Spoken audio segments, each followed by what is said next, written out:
Hope everyone and their families are doing well. Thanks for taking the time today. Before we start, I just want to talk a little bit about the fact that we lost three legends this past week, Eagles legends, and our thoughts are with their families: Tom Dempsey, Timmy Brown, and Pete Retzloff. I know that everyone here is trying to stay calm and stay focused. I think it's important also that we recognize those people. Um, and obviously, the Eagles family is thinking of them and their families. I want to thank all the individuals and people in the organization who are doing so many great things in our community right now. Really for us, it's inspirational. It starts with our owner, Jeffrey Lurie, the stuff that he's doing, the donation that he made.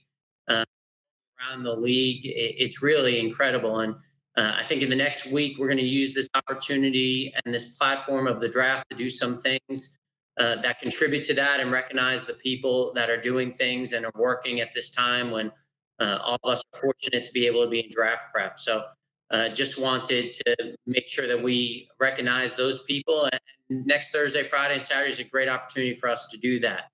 Really appreciative of the staff that we have with the Eagles, our coaches, obviously our scouts, everyone in the front office, the IT people. They've been unbelievable, really.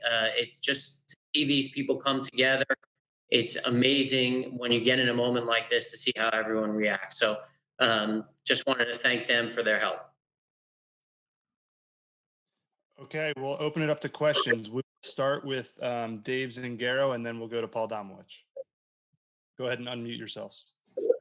Hey guys, I guess this is a question for both of you. With how unique this draft is, when next Thursday night happens, how will it specifically work? The lines of communication, and how many times you're going to run through it over the next week to make sure you have it right?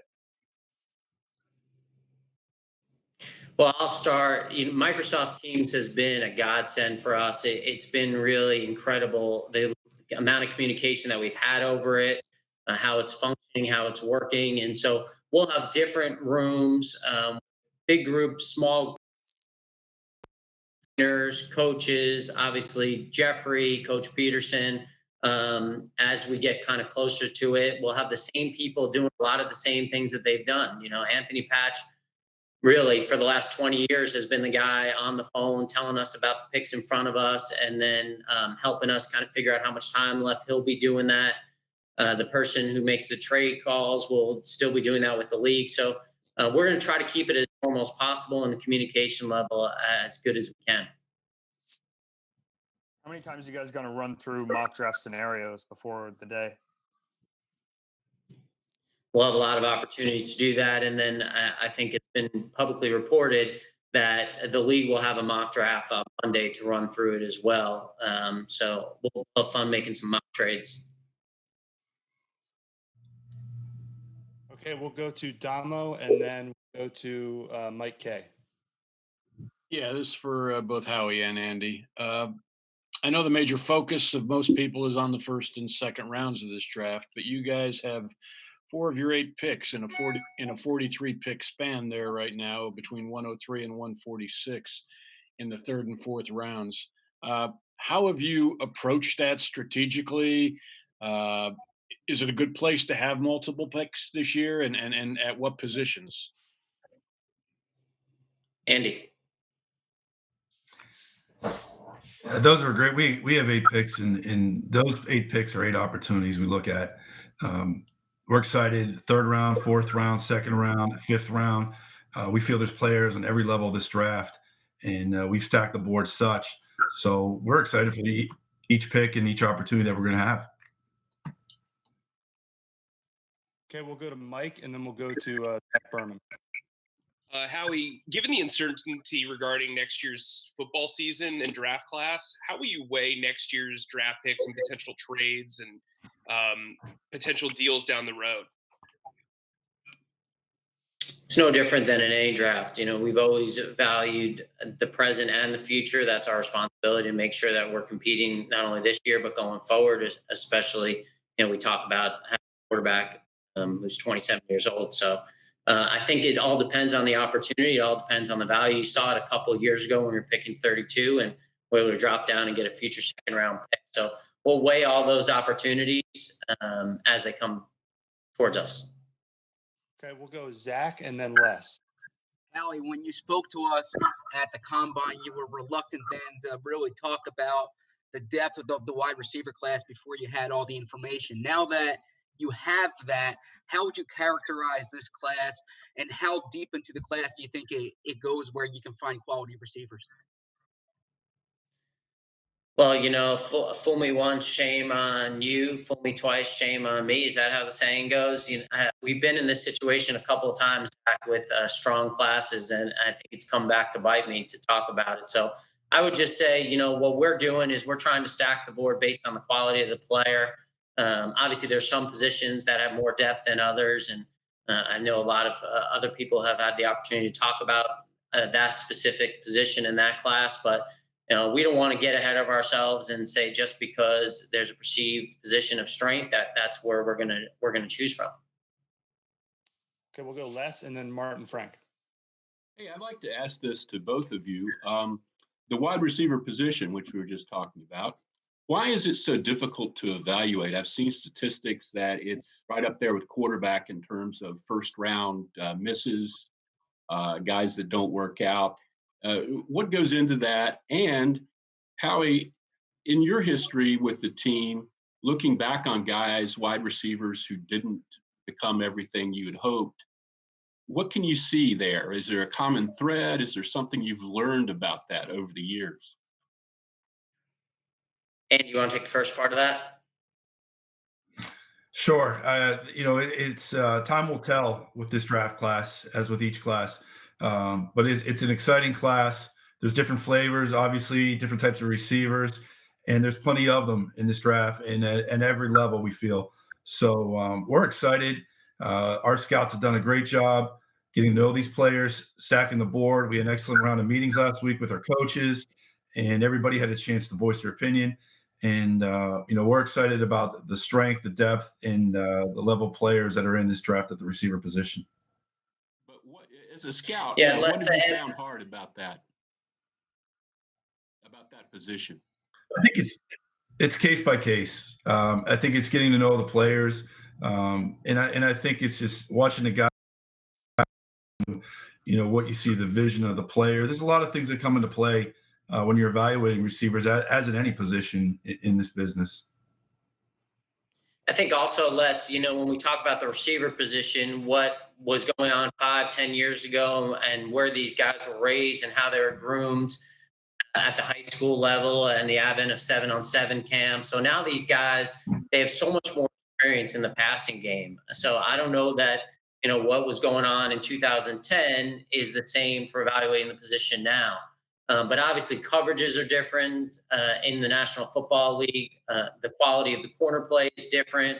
And you got these college coaches who are able to scheme up opportunities and moving guys around, because in college football, there's obviously not the same level of play in the secondary that you have in the National Football League. So I think sometimes that's been the part of the evaluation that in the past that, you don't take for granted. Now, in terms of us and what we've done, we got to look at that. We got to look at the guys we brought in and the reasons they were brought in, and the guys who've had success, who haven't. I mean, we talked about it at some point this offseason about the fact that, it was surprising to us, just going back and how much we value production, about some of the success that some guys last year had coming into the NFL and being productive right away. So we got to look at that stuff, and we got to learn from it and make sure that we're doing whatever we can to add talent to our team. Okay, Martin and then Jimmy Kempski. Hey, Howie, Andy, how's it going? I wanted to ask you, you guys obviously made the trade for Darius Slay and you gave up 2 of your 10 draft picks. Does that make you more or less reluctant to make another deal, especially in the first round, if you feel there's someone you really want to have to move up for?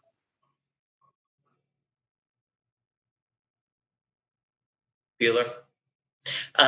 So I think that when we look at that draft, that trade, we valued that trade based on the other option to us that was there in free agency, how much we were going to have to spend the first few years of that deal, and then what we can get with the money that we kind of saved, and was that worth the value of the draft picks? And I think when we look at whether we're moving up in any round, first round, second round, third round, the fourth round, I think we just kind of look at the value of the player, where the board drops off. If we see a big gap and there's a big drop off, then we'll look at that. If we feel like there's a group of guys that we really like that we can choose from, then we'll probably stay put or move back. I look at it kind of, I remember in 2010 when we traded up for Brandon Graham, and then we moved back in the second round and got some of those picks back. So, there's ways to do that. There's different ways to kind of go through this draft process, and we'll be ready for all those opportunities. Okay, Jimmy, and then Ruben. Howie, in the past, you've said that wide receivers take more time to acclimate to the pro level than some other positions. It can take a year or two before they should be expected to become starting level players. With the success that some rookie receivers have had around the league over the last few years, has that philosophy changed in any way? And do you feel that there are receivers in this upcoming draft who can be immediate key contributors?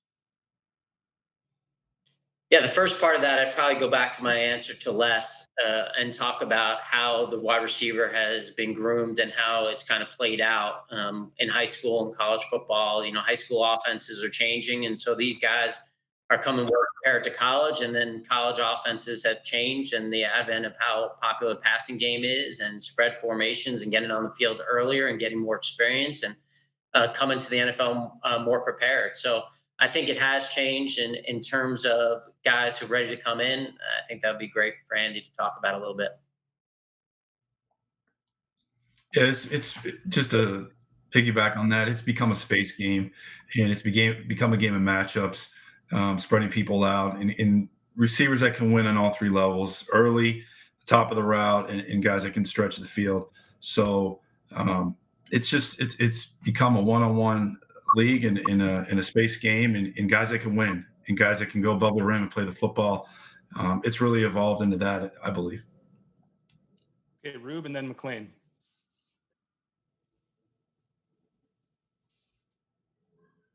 Or we could just go to McLean if Ruben's not ready. I'm here. Got to unmute.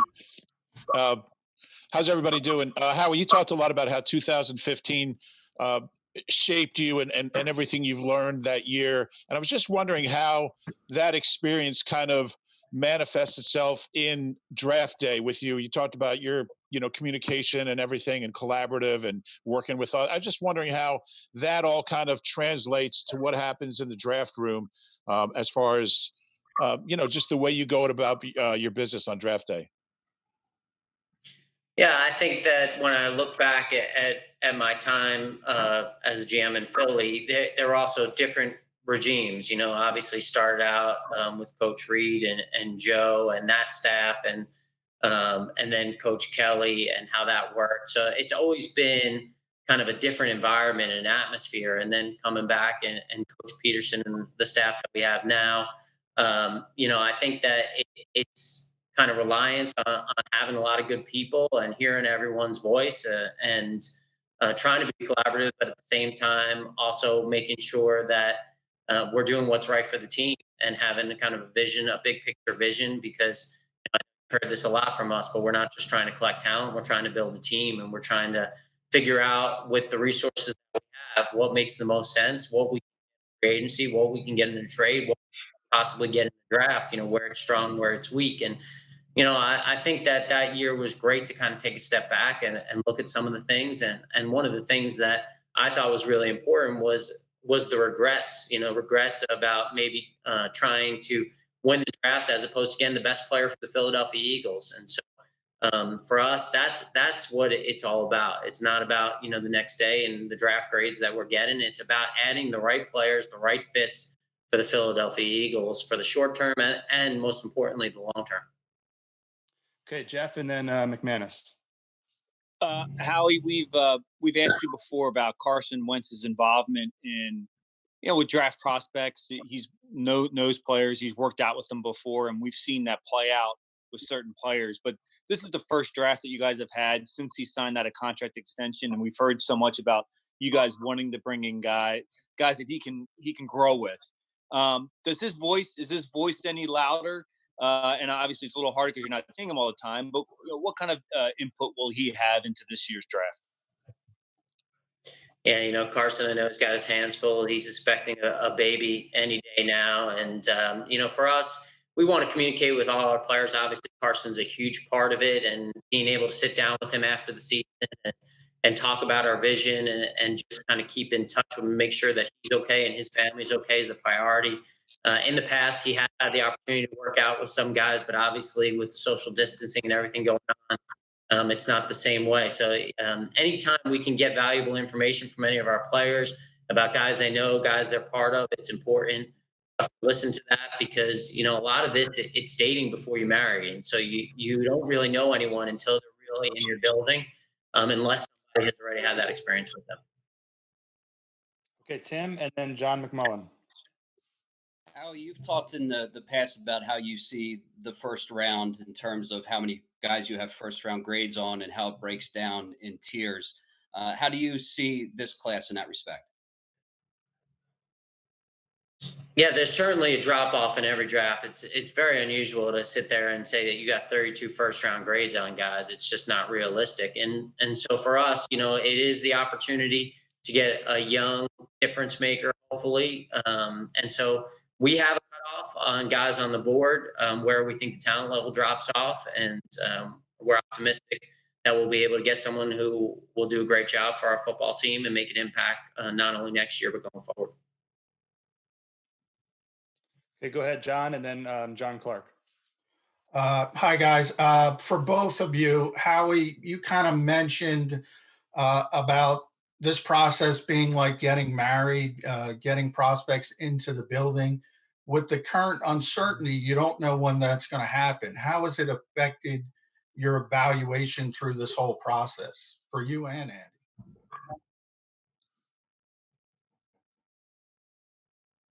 Well, I'd say, and Andy, you can step in whenever. I'd say that it's credit to our scouts, our coaches, everyone in the building who's really taken this time to get to know these guys as well as they can. I'm sure that there are a lot of players in this draft who are sick and tired of seeing 215 numbers come up on their phone and to have these conversations because guys are taking it as their responsibility, whether it's scouts, whether it's coaches, to make sure that they know everything about these guys, to make sure that they're getting their work done, to know as much as they know if they had them in person. So that's just a credit to our staff and the job they're doing, led by Andy.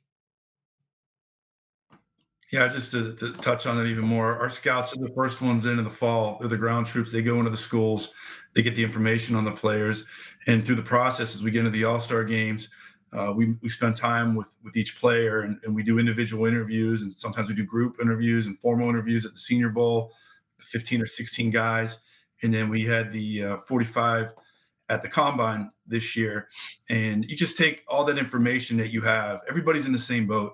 And to credit, our staff has been aggressive and creative, the video chats, and spending as much time with the players as we can in doing the best job possible.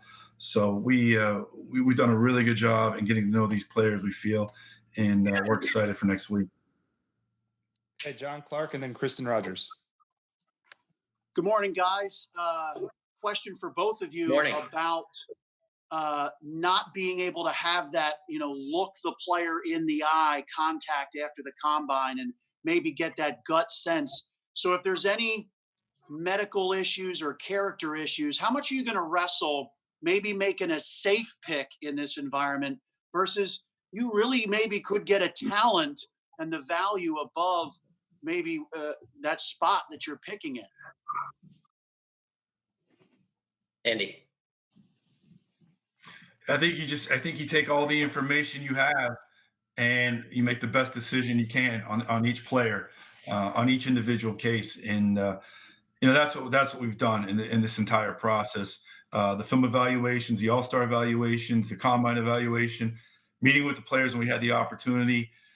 We're going to do the best you can. And at the end, you trust your instinct and your judgment, and you take all that information and data and you make the best decision possible. Okay, Kristen, and then Bo Wolf.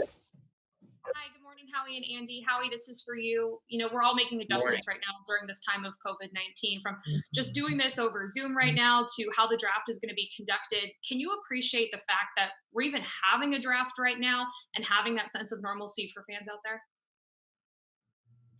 Yeah, I know I speak for Andy when I say we feel very fortunate that we've been able to put our head down and really focus on our jobs. And I know that that's not going for everyone. And so, we want to make sure that we're doing the right thing as we go through this period of time and this distraction, and hopefully provide a welcome distraction for our fans. And that's one of the things that I was talking about when I opened this conversation. We have some ideas here to utilize this platform to really take advantage of next week. And I already see, Jeffrey's done it and it's happening in our area with the All In Challenge and what we're doing there. And I just made bid for that opportunity to make our play call for Coach Peterson. And I think that at the end of the day, it's just we don't take that lightly. We don't take that lightly that we've had this opportunity to really put our head down, and we're going to try to make a difference for our football team and give our fans something to be really excited about as we get into the fall. We'll do Bo and then Nick Fiero. Hey guys, I wonder if you could just both tell us exactly what your home office setups are like and what they're going to be like during the draft, where you are in your house and what you have there.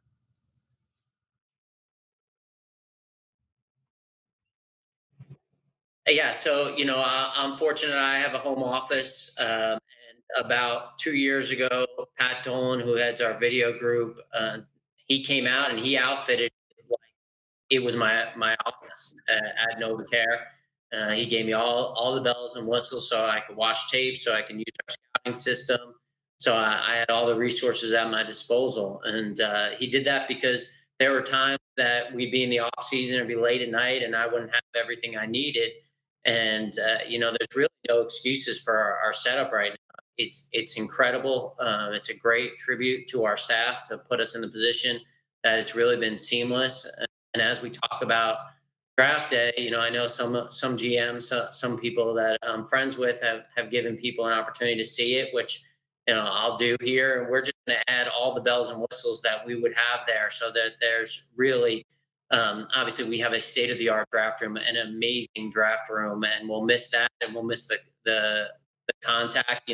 One of my things, as Andy knows, is before I start the draft, I go around and fist bumps for everyone in the draft room, and after we make picks, having that clapping and everyone's excited and watching the highlights together. But we're going to try to do that. We're going to try to have all those things that we have there, and have those opportunities. And again, we're not making any excuses for this. There's people who are dealing with a lot worse than we're dealing with, and we feel fortunate that we have this opportunity to improve our football team next week.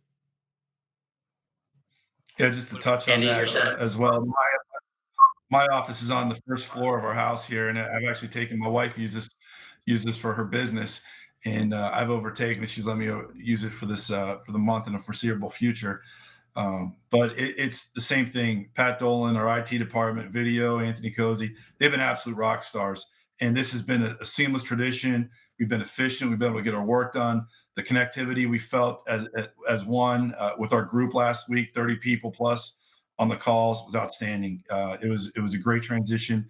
And we've been very efficient, very fortunate. And like Howie said, we got a chance to bring some excitement and some hope, and hopefully make our fans proud with the work we're going to do next weekend. Are you guys going to have to and have some fun over a 3-day period? Are you going to have to sequester the kids next week? It's an issue. It's funny. I don't even know that I told Andy this. I got on a chat with a bunch of other GMs because our kids get an opportunity to go to these meetings, these league meetings, and so they all hang out together, and they've been fortunate to kind of grow up together, which is really special. And we're trying to figure out stuff to keep them busy during the draft, so that normally I'll get text messages from my boys about stuff that's going on in the draft, and I won't pay attention to them. Now the knocking on the door, we're going to have to make sure we give them some things to do here to keep them busy. So I think it's a different dynamic, but when we're in the draft room, we got some position coaches that are doing the same thing. So we'll pull on that. Thanks, guys. Okay, we'll go Nick and then Jeff Skversky. Hi, guys. This is a question to both of you. It's kind of a two-parter.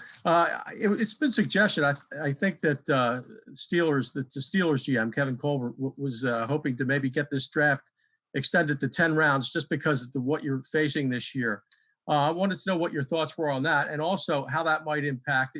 It's obviously not going to be 10 rounds; it's going to be 7. But do you think that I want to know what your thoughts are going to be on the kind of like the mad rush for the undrafted free agents after the draft? Maybe compared to other years. I'll make sure I'm answering any questions over the league stuff, so my boy over here can stay out of trouble. But I think that obviously those things are done at a higher level, and the issues with the union and the CEC that we're not involved with. Just tell us the rules and what we got to do, and we'll be ready to go. And so there's nothing that changed in that environment. After the draft, that process is hectic to say the least when we're all together. And so now we have this situation where there are going to be people who are, obviously handling certain positions. And Andy and his group do a great job with that. Jake Rosenberg and Bryce, they're helping as well. Our analytics group with Alec, they're helping as well. And we just have to over communicate, because we certainly don't want to be in a position where we're overcommitting to guys and we're not communicating about the spots. So when you talk about mock drafts, you also have to have a mock post-free agency period. So we understand how the communication is going to work. And we got a lot of passionate scouts and coaches who want to bring players into the building. But we also want to make sure that we're not committing to someone and when we roster spot taken. Andy?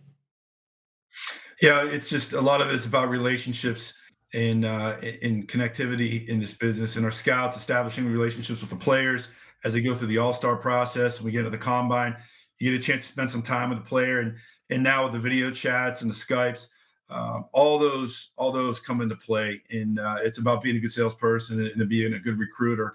And across the board, it's been a collective, unbelievable effort. As Howie touched on, from Jake Rosenberg to Alec to our scouts, everybody, it's been all hands on deck, and it's been an admirable effort. And we're excited, and we're excited. We have the board stacked, and we got a chance to really add to this team. And we know the opportunity that's going to come after the draft, after that last pick in the 7th round. Thank you. Okay, we'll go Jeff and then Bob Grotz. Hey, what's up, guys? Thank you so much for doing this. We appreciate it. I wanted to ask you both, if you can both answer this question. When you look at your roster right now at this point, how much do you feel how necessary do you think it is to address a position right now as you look at your roster? Is there one or two positions that you say to yourself, we need to address right here, right now for this upcoming season? Yeah, you just don't want to get in a situation where then you force things. And obviously, it's human nature to see a hole on your roster or see a position that you want to upgrade and feel like you just are going to use this opportunity to do just that. But you don't want to compound the problem by making a pick that doesn't really help. And I think we've shown that after the draft, there are going to be opportunities to improve our football team, whether they're in May, whether they're in August, whether they're during the season. And so we don't look at this as the draft as the last stop for us to help our team for this season. We look at it as just another opportunity to improve our talent level this year and going forward. So, we've come out of it the last couple of years, and it's easy for us to look at 17, and we had two positions that we wanted to improve in the short term after the draft in 17, and it's a tribute to everyone in our organization that we were able to do that. And in 2018, we used the trade deadline to do that, and then last year, we felt good about our roster, and obviously injuries occurred, and then we used during the season as an opportunity to get some guys that our coaching staff did a great job developing and bring them up and help improve our roster. So we'll look at every avenue to do that. We just don't want to be in a situation where we're forcing something. Andy? Yeah, it's next week. It's an opportunity, and the one thing you learn in this business is things can change quick, and a position of strength position can turn into a position of need based on injuries or other mitigating factors. But so you just want to get the best players that fit our team and our culture, as Howie stated. And that's what we're going to do. And that's what we're going to execute next week. We've stacked the board as such, and we've done a really good job vetting these players. And I think as we move forward with it, you're going to see, hopefully see players we bring in here that people are going to be proud of, both on the field and off the field. Okay, we'll go Bob and then Ed Kratz. Hey guys, good morning. Question about you're going to have a mock draft, the NFL, to see how everything works before the draft, and I imagine that's going to be huge. But what is your gut sense? There's a lot of quarterbacks that potentially could come off the board. There's a lot of offensive tackles that could come off the board, and all those things could impact what happens to other draft boards. What's your gut sense, Trader Howie, about how difficult it is to be able to swing trades in this draft, and how many there actually might be?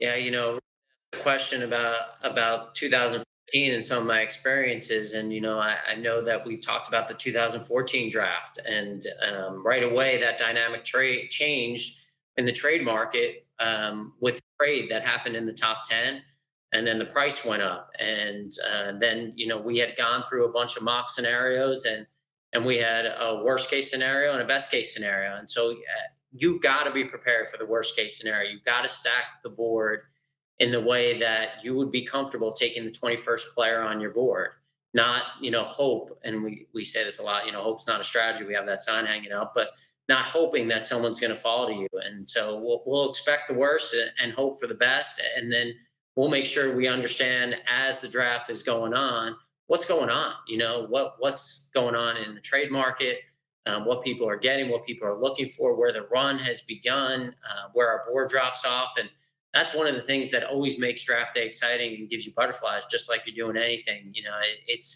It's something unpredictable will happen. There's no way it will come off. It's happened to me only once that, kind of came off exactly the opposite of what you're hoping for, but we'll be prepared for every scenario. Andy? Do you have any gut sense, Howie, that the remote setup could dampen trades? I know that we're having the same conversations around the league that we always do, a week out from the draft, and the communication.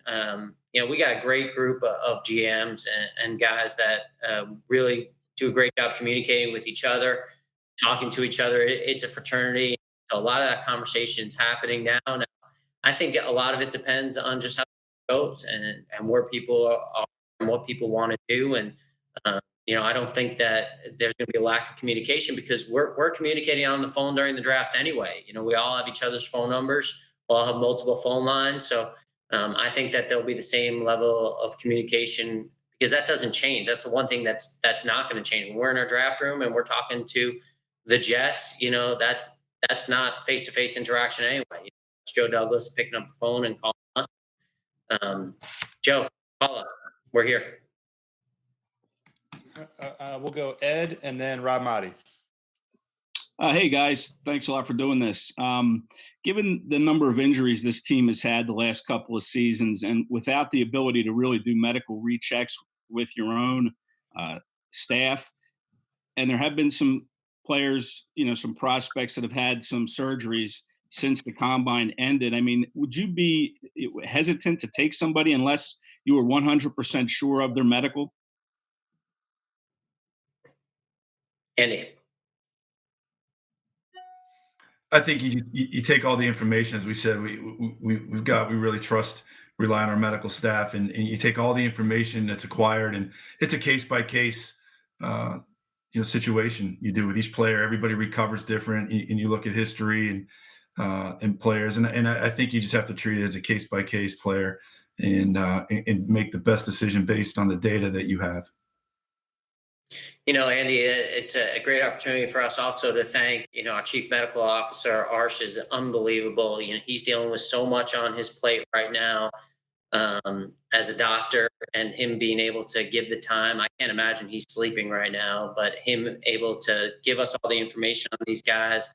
Our new head trainer, Tom, has been unbelievable for him to kind of come in this Ted, our sports performance guy, for them to do the amount of work that they've done on this draft and this draft class and dig on guys and get as much information as they possibly can and all these studies they've done on guys. It's amazing. And I know they're disappointed because they're coming into these new spots in their first off season in these new roles. And I know how excited they were to really get rolling and build those relationships with the players. And they're taking all that energy to do whatever they can to help our draft process. And just want to thank them and the rest of our training staff, our strength staff, and our team of doctors. We're trying to get to as many as we can here. So we'll go Rob and then Elliot. Howie, how much thought are you giving to the possibility that this season may be altered? It might be shortened if it's even played at all.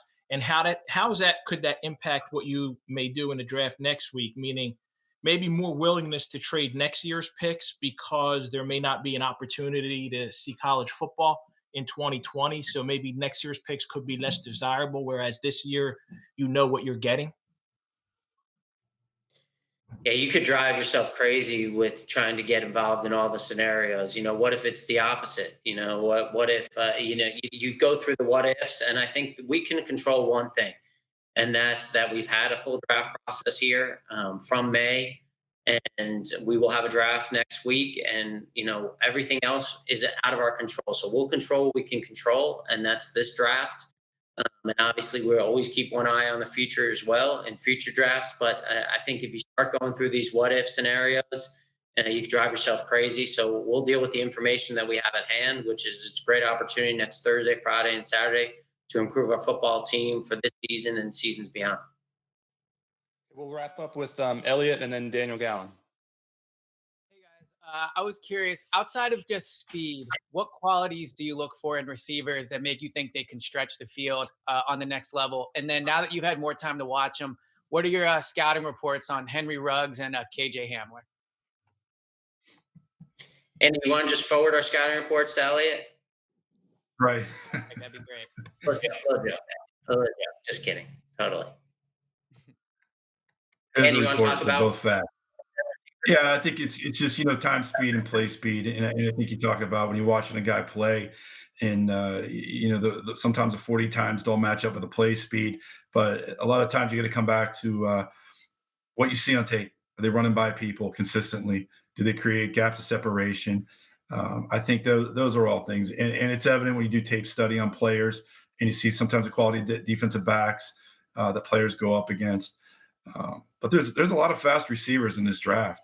And, the play speed, I remember my time with the Steelers, Coach Knoll they always talked about, Chuck Knoll talked about play speed and play strength is different than time, speed, and, measured strength sometimes. So, yeah, I think all those things, they go into, the equation when you're factoring these players and how they run.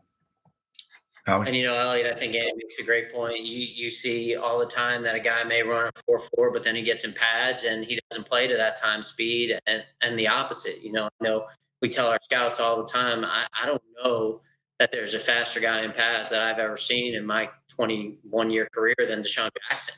And that's not, he didn't run the fastest 40. So I think that we got to make sure that we're evaluating that. And Jeffrey, I think it was last year or the year before, talked about all this data that we have, and that's what we're trying to also merge. You have this RIFD data that gives you the speeds of guys, so we try to balance what they're running at the combine and also the speeds that we have collected. And I think that's what we're trying to figure out to make sure that these guys aren't just good testers, that they play fast in their pads, that we see it on tape, and then we use it like a seesaw. We kind of make sure all that information is evening out as we go through our final grades. I was just kidding about sending the scouting reports. Feel free though, if you want. Okay, go ahead, Daniel. With getting to know these players mostly through video calls as opposed to being face-to-face, has this given you a new perspective or anything different on these guys? Have you learned anything maybe unexpected, through most of it being virtual? Andy? I think a lot of the feedback is it's more one-on-one that we're getting is in our coaches and our scouts talking to players, and as we've done it, I think it's just you feel you're one-on-one in a room and you're alone. And you get 60 minutes, I think is what's mandated by the league. We have to be inside a 60-minute window. And it gets a chance for people to really reveal themselves even more so. They're not going to be going off to another department and meeting with other people. It's just one-on-one, you and the player.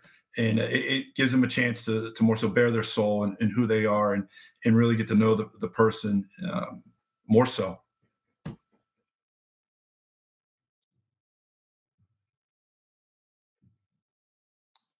Okay. Any more?